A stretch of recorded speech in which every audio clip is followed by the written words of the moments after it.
তার মানে কারণ বাজারের সিগন্যালটা পার হইলাম অনেক সাধনার পরে আর কি। কারণ এখানে মনে করেন যে পরিমাণে সিগন্যাল থাকে মানে আছে, আপনি এখানে সিগন্যাল ছাড়া থাকতে পারবেন না একটা মুহূর্ত।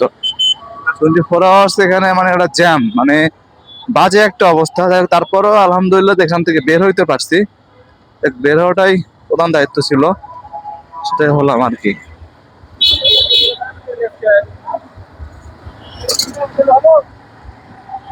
বসুন্ধরা রাস্তায় ঢুকলাম। বসুন্ধরা আসলে রাস্তাটা অন্যরকম একটা ভাইব লাগে, ঢুকতে ভালোই লাগে।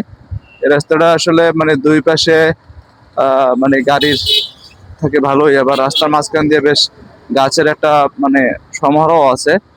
এই ডাইন সাইডে হচ্ছে বসুন্ধরা শপিং কমপ্লেক্স, এখানে আসলে সবাই এখানে আসেন।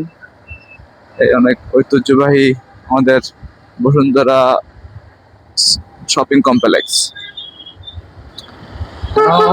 জ্যাম আছে আছে আছে, না থাকার তো কথা না, থাকারই কথা।